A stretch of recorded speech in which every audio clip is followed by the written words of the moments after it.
Do that. Good evening and welcome to the Car, Sim and Race Driver Show with me, Hugh Hatrick, and my very special guest, Andrew Marr.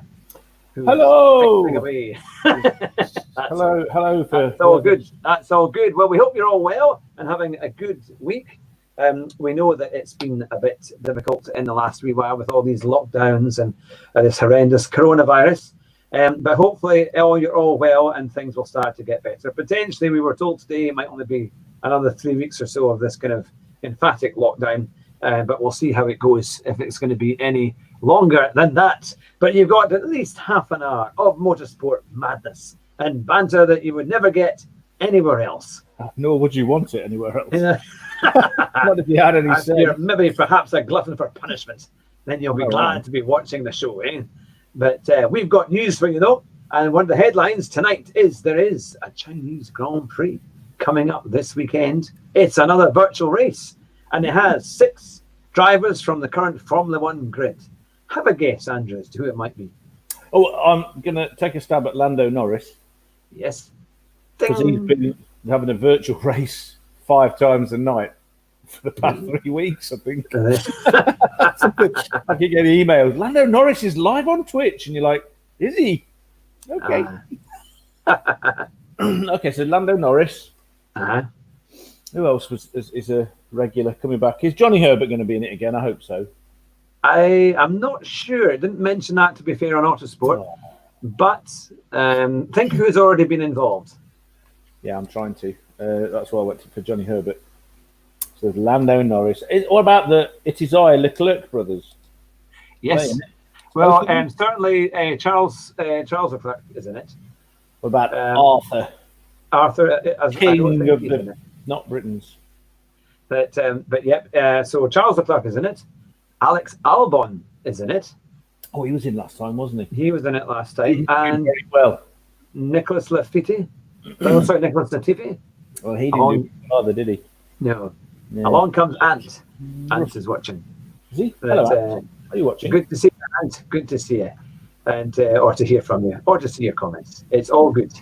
And then also we have George Russell. He is involved as well on Sunday, and it's at 6 o'clock Sunday BST. So we are planning to see if it's possible, because it's a wee bit earlier than the normal one, if we can maybe do some commentary on that. We'll see how we go.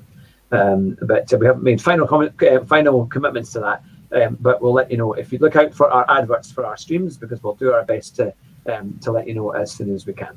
It might well be that just goes straight out on Podbean to make it a little bit easier. But yeah, so there's lots going on, and it's kind of there was also a big thing about the F1 cost cutting. The McLaren have recommended that they bring down the team cap, or the budget cap, to $100 million. Now, yeah, that's low really when you think about it. Barely pay for a car. Yeah, well, it was originally 175 million, and they were trying to bring it down, I think, to 145 million. That's been agreed in principle, they reckon. But they're still calling for more cuts, to maybe down to like 135. And they might take it over a 2-year period. I was listening to an interview with Binotto and of Ferrari,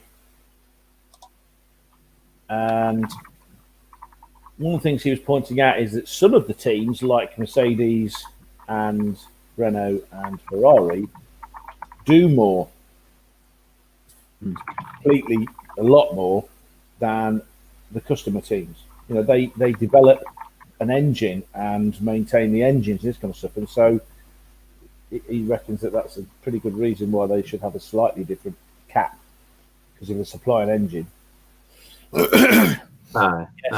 Get your picture up. I'll find a picture. I know the last time when I did that, it ended up causing problems because did it? There was a little bit of interference on Podbean. So I will check Podbean in a wee second. But for all those who love it, it looks quite good. Yeah. I'm disappearing off into the background there. My head is going like something out of Terminator. But there we are. Drive fast and try not to crash. So, yes. So they're trying to bring down. It could be John Motson. No. I don't know why it's taken away half my head, but at least it makes it look as if I had my hair cut. Which at the moment I I've can't got do a green screen behind me, making it look like I'm not sat at my desk. that. Yeah, it's different to what it was last time. Yeah. But very effective. Move around. Yes. Very effective. That there we go. As far as I know, all our listeners on Podbean are fine. They haven't said that there's any problems, so we'll see how that goes. That's calling you Matt's headroom. All right. Yeah, so I mean, I get what he was saying actually. Matteo Binotto, Ferrari and Mercedes and Renault have to have the cost of developing an engine as well, and making it reliable and all that kind of stuff. So yeah, I can see where it's coming from. But their budget requirements are slightly different. Yeah, expensive thing, isn't it? The most expensive part of the car, the engine.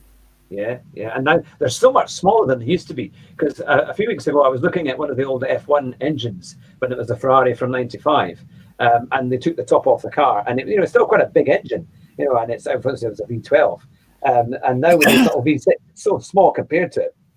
Although the bodywork behind the car is quite big, but it's still quite a small. Oh, yeah, but you've got the gearbox, you've got that. I mean, and the fuel tank as well is between the driver and the engine. Aye. So it's there's a lot of stuff. There's a lot of stuff.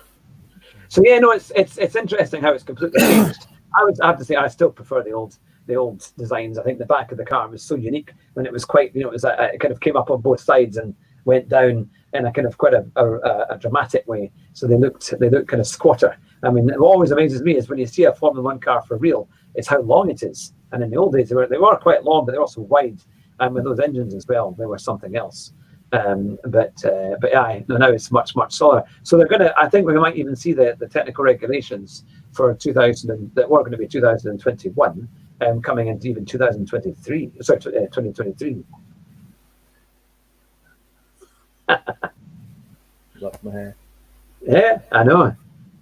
At least we're getting compliments about something. I'm thinking of taking up my next career is going to be as a model. I'm going to be a Spitfire. I'm going to turn that down if it works in a minute. Or Terminator. I could actually just be Terminator. Let's see if I can adjust that a little bit. Yeah, that's a bit better. Could be a model of one of the characters in Viz. So yes, there we go. So it's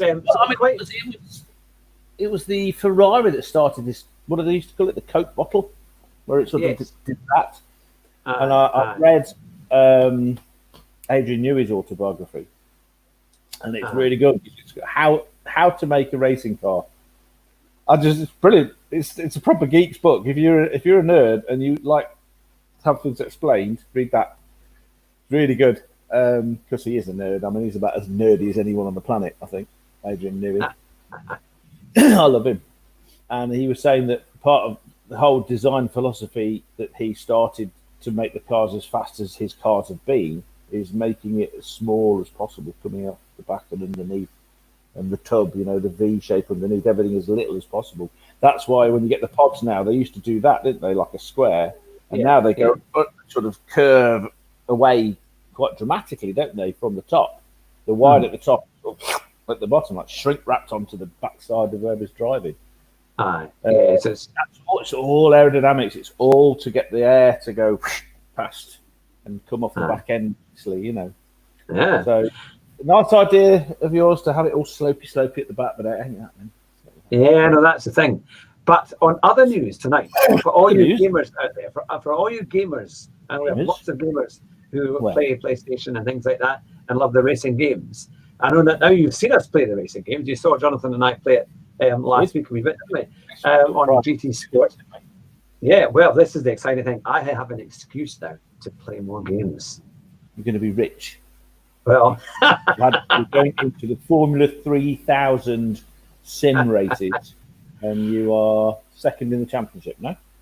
Not quite. But I have just bought a copy of Assetto Corsa for the PC, and I'm hoping that my PC is going to be strong enough to run it. But as far as I know, it should be all right. And I'm going to be getting used to the whole game, trying to play it, make it all work. and then in turn, because there's going to be some big races coming up along in the summer, which I'll have hopefully some very exciting news about later on in fact, even possibly by next week. So it's going to be very exciting. But because it's slightly work related, I have been able to convince my better half that I can play a Assetto Corsa. So, and eventually I might slightly work related. You, I could just imagine. I'm picturing the brainstorming meeting you had with yourself. Yep. Where you sat yourself down in a meeting and went, right, Hugh, and you went, yes, Mr. Hatrick. Well, we need an idea. We need a good idea for business. Well, you like Formula One? Yes, that's true. We could do something with racing cars. Yes, we could. You like cars in general, don't you? Yes, I do. What else do you like? Electronic virtual cars. Oh, yes, I like that. That's a brilliant idea. So let's call it the Car Sim and Race Driver Show. Then it's a business. And then I've got to play it because I've got to know what I'm doing. Is that got to be good enough? Because I need to learn. I need to learn all about the game. Let's get the door going. He's gone mad.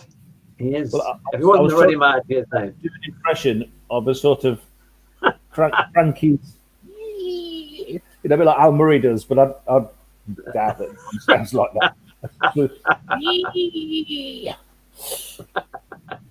Where's my claymore? If she's firing claymores, I'm going to watch out about that. No, but firing. You're Scottish. Come on, firing claymores. Claymore's a big sword, mate. Oh, the sword. Sorry, I thought you meant a claymore. It's a bomb or something. American thing with ball bearings in it. No. Too many Hollywood movies.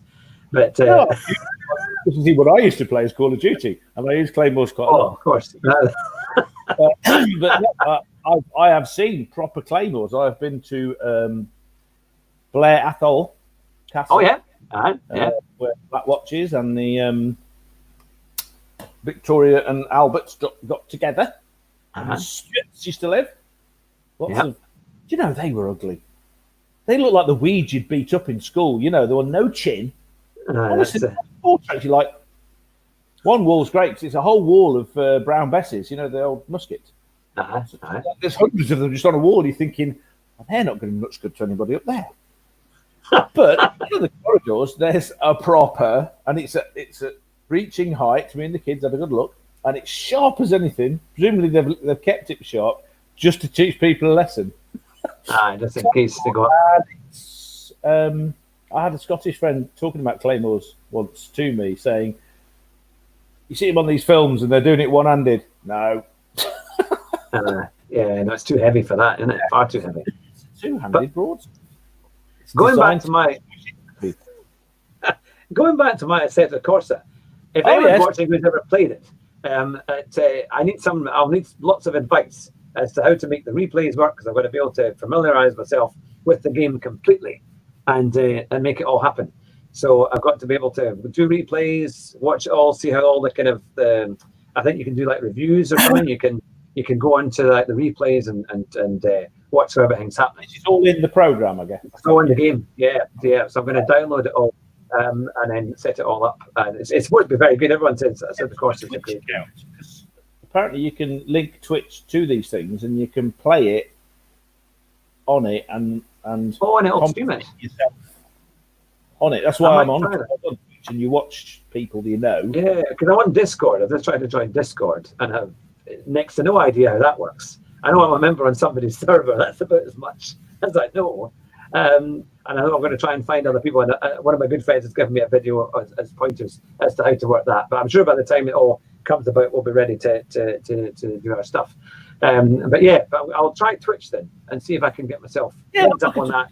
Easy, actually. I went on Twitch because I heard of it and I thought it was a telly thing.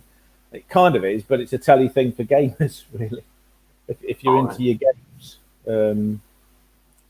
you've got a telly welly mobile for Jiggy. Oh, that's quite good then. But so we're going to be doing that, and that's going to be really exciting. I can't wait to get behind the virtual wheel and get myself racing around those circuits and seeing how well I can do. But it's going to be fun. You get that then. You can get everything from Mazda MX-5s right up to Formula One cars. They've got their own version of it, and they've got lots of mods as well, seemingly. And because it's PC-based, you can apply these mods. And that means there's some incredible mods. They're the ones, people build their own software and put it onto the game. And in turn, you can then download it, and you can get all the Formula One themes, all sorts of different cars, famous races, famous times, and you get touring cars, all sorts of incredible tracks and vehicles in racing cars. Some are ridiculous, some are fantastic, but yeah, it's really, really good. So I can't wait to get into it. The whole program and everything that goes on in it is modifiable. You can upgrade it to. Yes, you can get these extra mods that you can do that people have kind of open sourced. I think in some way, I think some probably may charge for them. Some do it for free, but it looks pretty good. I think people with Tourette's get it's but yeah, so no, it's going to be fun. So if I can try and record it, if I can connect it to Twitch, then I'll see if I can stream and record some of it as well. That would be quite fun. I didn't know what he meant for a second. I'm thinking Tourette's. They swear. But they have dicks. And the Twitch. Yeah, thanks for that. That's the thing. That went straight over my head. But what do these sounds do? Yeah. Beat. And they're reckoning that another headline for you here: the Austrian Grand Prix. Glad you've done this year. I didn't actually look at anything. Preparation. The Austrian Grand Prix. Sorry? Heard of it. All right, yes. They are going to. Carry on. No, that's fine. They are going to do the race behind closed doors. They are completely open to doing the race behind closed doors. Ross Brawn was talking about that, wasn't he? He was saying that most like that. This is what I keep trying to tell people about Ross Brawn, you see. Ross Brawn, the man that knows, and he says sensible things. He really does. He's a good guy. And you know who wants to ban Formula One this year? Wants to just say forget it? Ban it. The FIA, because they ban everything else. No, you're not too far away. The former FIA boss, Max Mosley. He's a berk. He just said we should just forget about this year's championship and that's it, done. I mean, he did a lot. He did a lot for safety, Euro NCAP and all that kind of stuff. But come on. No, it's quite a thing. No. Yep. Him and Bernie were like that. I mean, Yes, Max Mosley is an interesting character because most people probably won't. Most people go, Max Mosley, isn't that Oswald Mosley's son? Isn't he a Nazi? That kind of stuff. Yes, he is. Is Oswald Mosley's Sir Oswald Mosley's son from World War II. The black shirts, were they? That kind of stuff. Yes, all that kind of stuff. But he was also one of the two co-founders of March Engineering, the chassis engineering. So customer chassis, Indy cars, karts, all this kind of stuff. Incredibly successful in motor racing itself. Great. And then in I think it was the 70s or the 80s, him and Bernie set up, is it FOCA? FOCA? Formula One Constructors Association to fight Jean-Claude Balestre. You say his name. Balestre. Yeah. Balestre. Jean-Marie Balestre, I think, wasn't it? Jean. I think that's the one. Pilot. Jean-Marie Balestre. Yeah. The French guy.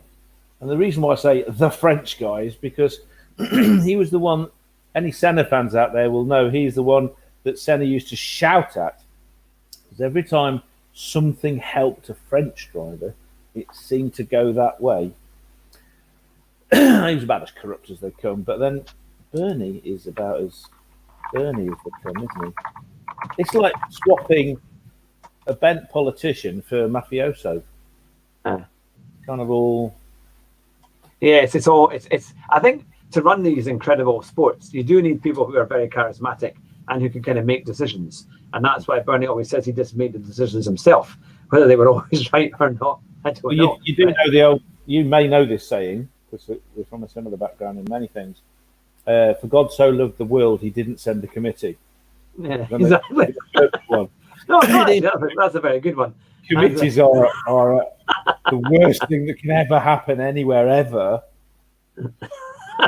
Because seriously, the EU the Parliament, Aye. the American government at the moment, they're all run by committees, and it doesn't work.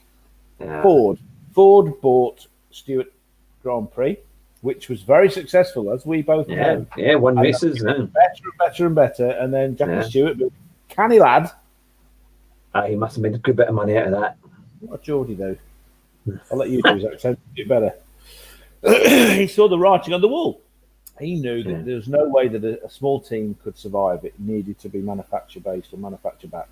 So he sold it to Ford. So Ford took his team, which was obviously running very well indeed, and turned it into Jaguar. They ran it by committee. They put Bobby Rahal in there, and then ruined everything. Because a committee kept deciding something. It had the same factory, it had the same people behind the scene, and it really should have been able to just get better. And how long did it take for Red Bull to undo all the nonsense that Ford did with Jaguar? It was committee rubbish. That's what it was. So you need one or two people with a vision. The Patrick Heads and the John Williamses of this world, the Ross Brauns and Braun GP, Jean Todd's single vision to make a good team. No, that is true. I mean, it took a long time for Red Bull to really have any kind of proper performance, and yet Stewart Grand Prix was winning races. They, as you say, they were getting better and better, and did really incredible performance when you think how young they were, and to be able to take a team like that and make it happen.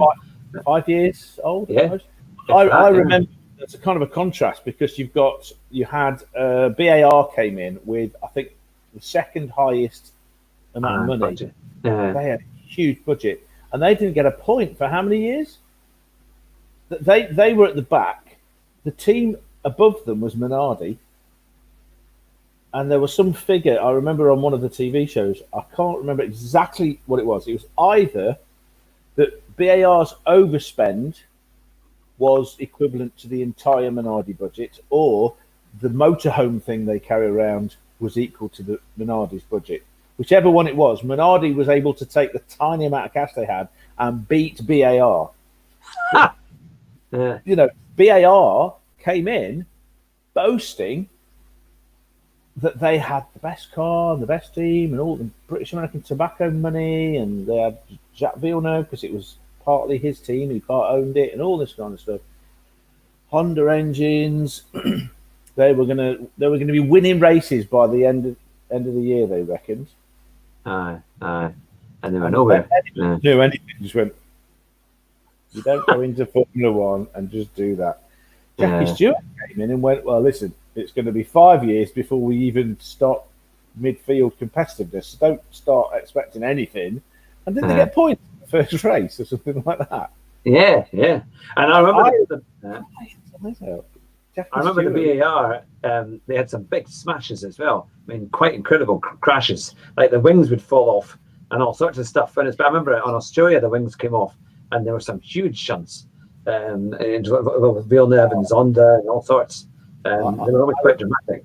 Do you remember that year in Spa? Yes, incredible crash. Yeah, they both crashed there, didn't they? Woo! It was fast, even in slow motion. It was fast the way it was going, Yeah, and they walked away. Thank the Lord, they walked away from that. Shows how strong the cars are, Yeah. And I think, no, that was it. Well, that's what you tried to do, wasn't it? Because they were going to try and go flat out up through Eau Rouge, and it didn't quite work. Yeah, that's what complaints are now, isn't it? It's too easy. There's too much grit. What they need to do is make the cars faster. Stop banning things. No, it's an initial thing to always ban things. I hope this for all our listeners and viewers. And please let us know. You can comment, of course, there on YouTube. Or if you're on the Car Sim and Race Driver Facebook page, let us know your comments. That would be fantastic. I am trying a green screen behind me, and Ants just said, why don't I buy a blue one? Which is great. So I've just spent 16 quid on a green one. So, I'll have to spend 15 quid or more on a blue one. There is some kind of setting where You can alter. Oh, maybe it's not on this program. See, some things are a little bit easier than others. I think. The fade. If you look underneath the picture you've picked, there's a fade, and if you do that, it might make it more or less. So, like, can you see on all mine? Right, yeah, you've got. All right, yes. I have tried a bit with that, but it seems to block a bit out. That bit that's fizzing away in the kind of left side, it seems to kind of do funny things with that. But yeah. How's that? Is that better? Yeah, it looks like you're part of the wall. You're just kind of coming through the wall there. But I have come to try. We're keeping our viewers amused, I'm sure. But yeah, so we were talking about, if I can remember correctly, cars, Sims, race drivers, Grand Prix, and big crashes. It was BARs and Stewarts and all of that. They weren't so lucky striking them, were they? Maybe we could have a show when we just do the puns. That would be quite good, wouldn't it? That would be. Put the pressure off. Get them all. No, that's the thing. And of course, you can visit our website, which is www.hughhatrick.com, and you can subscribe to the channel there. It'd be fantastic to get more subscriptions. I heard a good joke today on the podcast I was listening to. This guy for some reason, it's meant to be a medical podcast, and they went off and talking about dogs. And I'm outside walking, trying to get my head together on the beautiful beach, which was actually very beautiful today. I went paddling. And I'm listening to it, talking about dogs. And then one guy says, you can always tell who loves you most, your partner or your dog. He goes, what do you mean? He goes, yes, put them both in the boot, drive around for an hour. When you open the boot, see which one's pleased to see you. I thought, that's quite good. Yeah, that's your missus, is it? You're going to get the tire, what Americans call the tire iron. Yeah, and whack you. I know I don't think it'd be much good saying I was doing an experiment, love. Well, it's clear that the dog loves me more. You know it's like... Sit by your bludgeoned body. Wait for the paramedics to not arrive. She won't have called them. Oh, we're bright and breezy today, aren't we? So, any other news? Any of the actual? So it's behind closed doors. Probably it's probably going to be behind closed doors.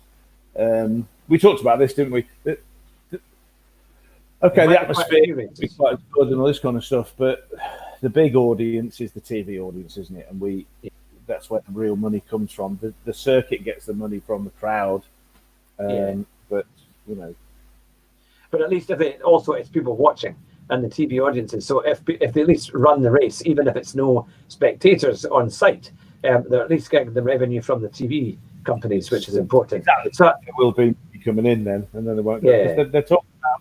I've heard a couple of people say they reckon 4 teams are going to disappear this year because they won't have any money. They get race. The race money goes to them as well. The TV money is split to them as well, and it's tens of millions of dollars. It's not a couple of quid.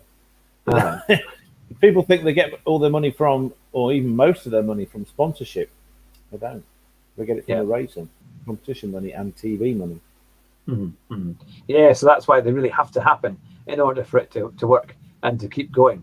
It's pretty important, isn't it? But yeah, so no, I think in terms of motor racing, they were the biggest headlines that I could see today.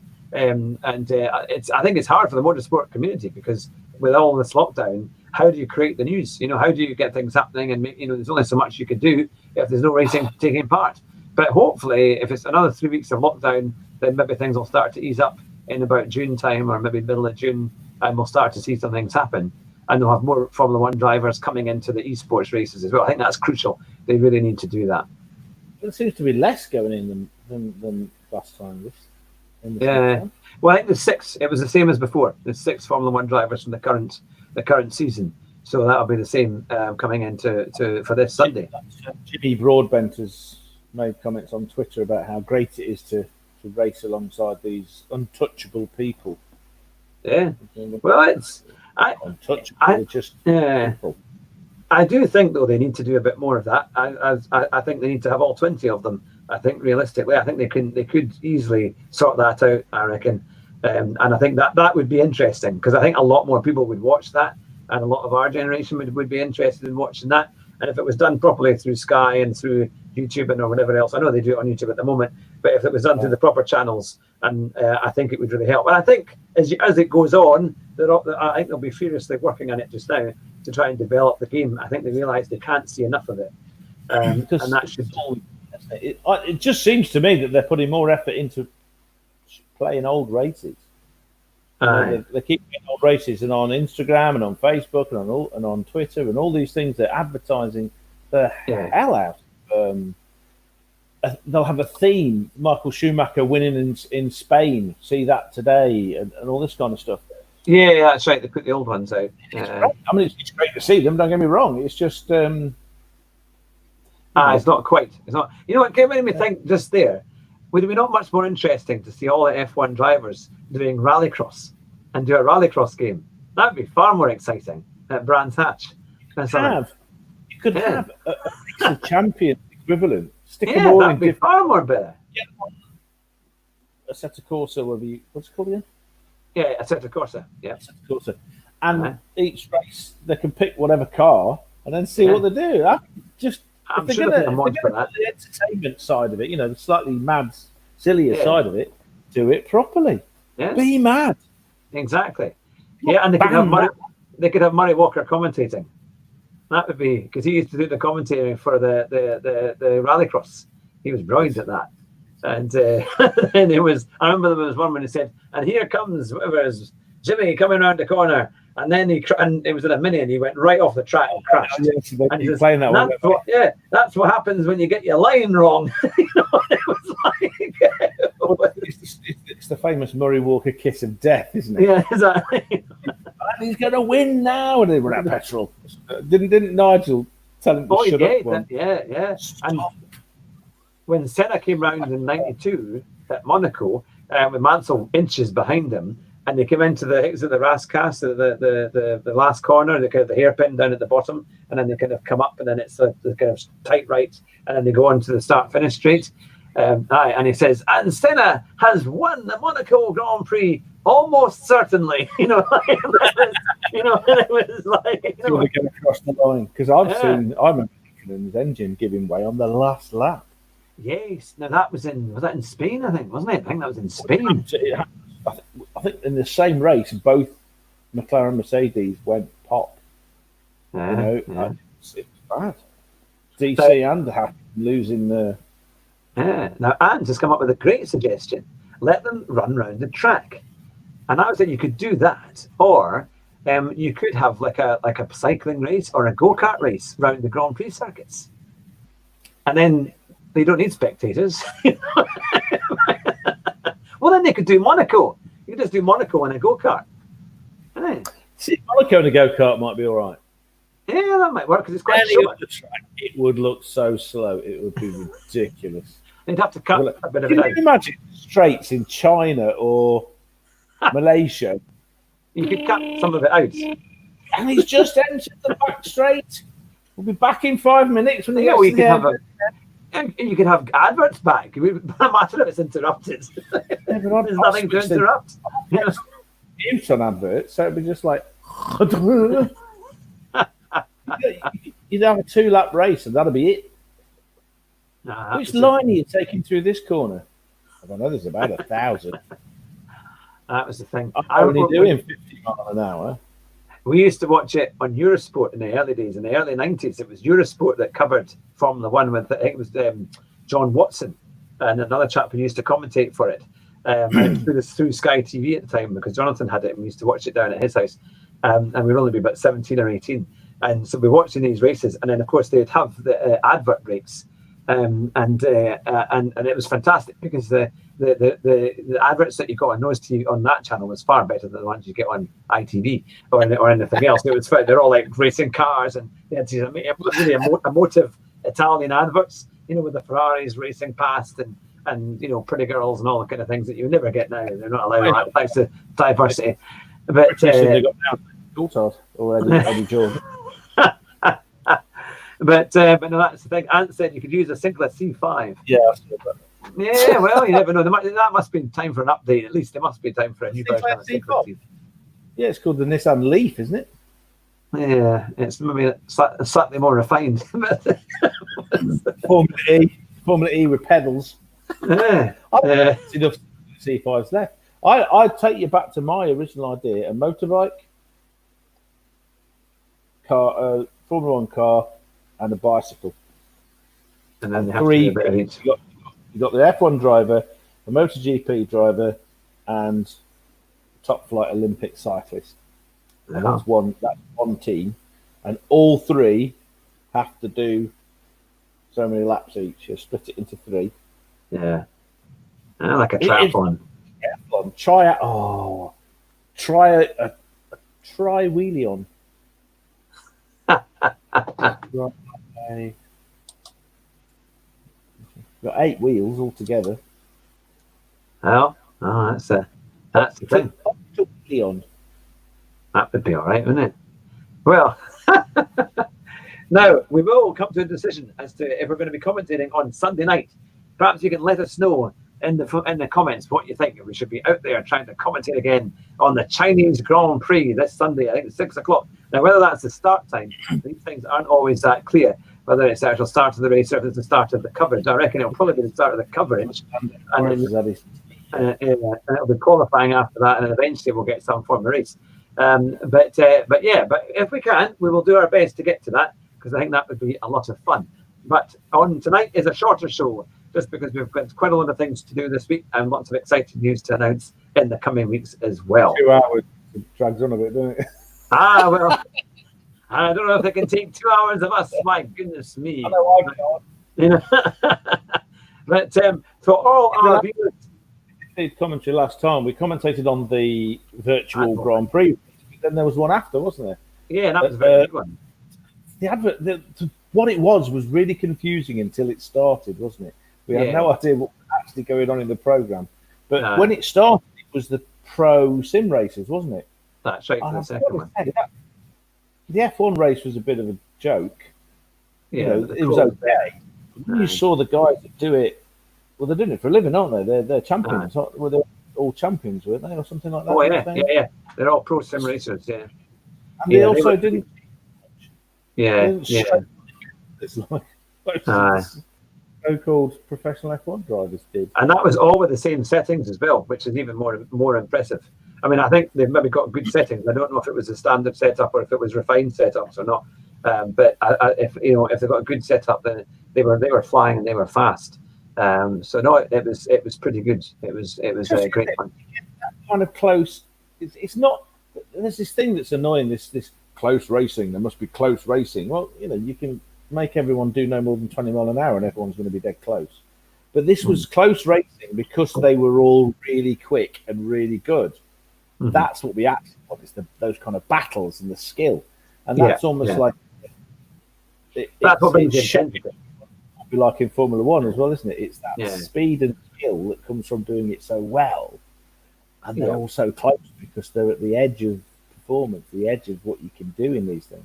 Like Hamilton pitting early at Hungary, and then catching up eventually with Max Verstappen with the last few laps to go. And at first it didn't look like he was going to do it, and then all of a sudden it just started to add up, and he got closer and closer, and eventually got him. That was a great race, that was I remember when Rosberg and Hamilton were doing all their battles and all this kind of stuff. Now, the things I remember are not them smashing into each other. That wasn't great. I used to get annoyed by the excuses made. When Rosberg goes, there's corners going that way, and he goes, "Oh no, Hamilton's! I better go round the corner." The school of Michael Schumacher driving. I remember is that because this was my measurement of who was the better driver. Okay, because they were both so close in outright speed, weren't they? Yeah. I don't know if you remember that. I think it was the 2014 season. So it's Hamilton's first season, proper season with Rosberg. His first championship year, or was that 2015? He won the championship in 2014. But it was the first year of the hybrid, where Mercedes were actually really competitive. Yeah. And there was times when Rosberg would catch Hamilton up and would overtake him a few times. And I remember there'd be like a 5, 6, 7 lap battle between them. And if Hamilton was in front, what would happen is that Rosberg might get past and Hamilton would undercut and get back past him, and that's how the battles went. If it was the other way round and Rosberg was in front, Hamilton would get past and it would stick. Aye. It was never like one corner. It was the 6 corners and then another 10 laps or another 8 laps or something. It was full on back. Yeah. And Hamilton always seemed to come out on top in those head-to-head battles if Rosberg smashed into it. They didn't actually bash into each other. And it just said something about the racecraft, the wheel-to-wheel battlecraft, if you like. Yeah, because they were pretty strong. I mean, in Bahrain, it was pretty rough but tight. And then, of course, in Spain, they took each other off. That was in the latter years. But I mean, I think to be fair, it was because you saw that on board, and all of a sudden, Hamilton got this incredible drive through turn 3 in Spain. To come to the chicane, and it was just like launching the car up behind Rosberg. And I think so when Rosberg slowed down, he just didn't, he just wasn't expecting it as much. There was a bit of red mist involved, I think, as well. Yeah, a little bit. But they all know that if they hit someone, they're in big trouble because get a penalty or they'll go off and it'll ruin the race. And incredible. Was the Spa incident before that or after? I think it was before that, wasn't it? When they come over the top, they go down the big straight. I can remember the name of the corners. I do apologise. You get Eau Rouge, you get to the top. You've got the massive long straight, and that next corner, which is on the left. Hakkinen did that famous overtake on Schumacher. Oh yeah, right. Is it? So, it's wheels and both ended up with punctures, didn't they? And Toto, I think, was going to kill them because they were both out, like in Spain. Aye. And the idea of them both being out, because that's not what they want. But I don't know. That is quite. I mean, it was a very good battle between them. And now that it's Bottas and Hamilton, I mean, they've had their odd battle, but they've not. I mean, clearly Hamilton is seen as the number one and is driven away. And yet Bottas did extremely well for Williams. Got that car up, led the British Grand Prix. Right. It's very, very good. It just shows you just how good Hamilton is, I think, on those levels, and it'll be interesting to see how he gets on once things. I like Bottas, and I do like how he doesn't give up. Mm-hmm. He keeps trying. He keeps learning. He understands that you don't become a world champion in a day. It's a process, isn't it? Some people watching that episode of The Power and the Glory about the right stuff, and as we were talking about Sterling Moss the other day, the little interview with him, he was saying that some people are born with it's like natural, the Sennas, the Fangios, the Clarks, and this kind of stuff. Hmm. Some people work hard, and he was saying to people like the Mansells of this world that you just have the Hunts, you have to work at it, and almost batter your way into. So you get to be fat. And he reckoned he was a kind of a 50-50. He had a certain amount of empathy with the car and feel for the car, but he also had to work hard to develop it, So Ass understands that he's got to keep working and find out how he can improve. And I like that. DC was like that. DC always improved. He just got better and better and better. Now, Hakkinen, people go on about Hakkinen and how amazing and fast he was, but only if he was at the front. Every time he was more than 2 cars back, he gave up. I remember that. I remember Hakkinen, who I like. I thought great he was world champion. But whenever Schumacher would never give up, DC would never give up, Hamilton never gives up, Senna, God forbid, would never give up. Fangio, the greatest race in motor racing history was the Nürburgring race where he's in a Maserati 250F fighting against 2 Ferraris. I think it was Mike Hawthorne and possibly Brooks, and they get something like a several minutes lead on him because of a botched pit stop. He chases after them, and this is the days when it was a 3-hour race, okay, and on the proper Nordschleife.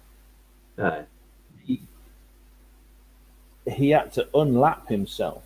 He caught them up, overtook them, and won by quite a distance. He broke the lap record 11 times doing it. He got out of the car and his tyres were shreds, and he just went, "I'm never doing that again," because he wasn't used to. We've talked about people that coax the car over the line to get the maximum speed they need, but no more, because the car would kill you. He was a master at that, and what he did is he threw that out the window, and for some reason just went 10 tenths the whole of that race on the Derby. That's a killer course. He would, but he could have just gone, "Oh well, I've lost now," but he didn't. Went after them. He used to just go, "Can't now." Well, I remember when he went out at Monza and he was crying on the side of the track. That was quite something, because that allowed the Ferraris to take the lead, but not Schumacher, and that changed the whole attitude of the race. Was suddenly we were all on fire. It was just like, wow, it was an incredible kind of development. Because the pressure had really got to him. I think at that point he realised that he was struggling a bit, and he'd been in for quite a while. He'd been around a long time. But I mean, that was his second World Championship, not second year, but his second potential World Championship. That's wonderful. But then you've got to repeat it, and then there's the pressure. This is the problem with desires, isn't it? If you do something and it suddenly becomes important, that's when the pressure starts to show. The pressure makes mistakes because you do stupid things, or you don't stay calm, or whatever. And it was a silly mistake on his part, wasn't it? It was ever so silly little thing. Beats the car, back wheels spinning around, and he's getting out and chucking his stuff down, all this kind of stuff. You got the helicopter sort of peeking at him on his knee. It's funny, isn't it? The psychology of something Jackie Stewart said when he went into motor racing. He was already a multiple champion at clay pigeon at shooting. I mean, Olympic standard. I think he missed getting into the Olympics by a point because his timing was off on the day of the trials. He was already a European, British, Scottish, English, and Welsh champion. So he'd been in top flight sport already as a young man. So he went into motor racing already knowing how to deal with the pressure. It was like, well, I've done this. I know what to do. Because if you're doing that shooting, you've got to be very calm, haven't you? You've got to be. You can't just. So the psychology of it all. It's interesting, isn't it? I think it is. Oh, definitely. Now, on that note, we'll need to call it a night.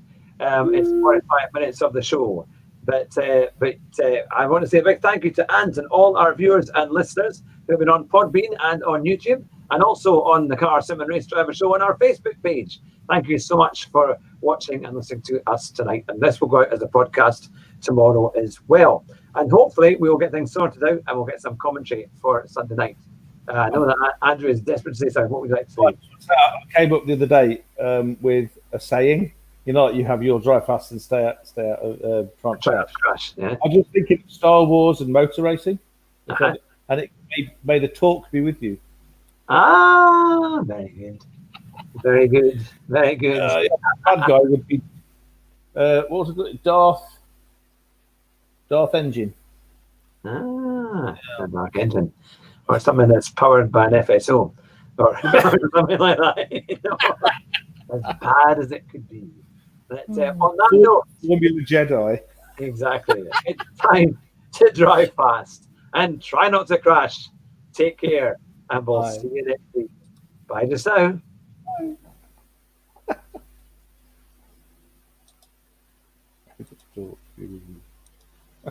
Bye.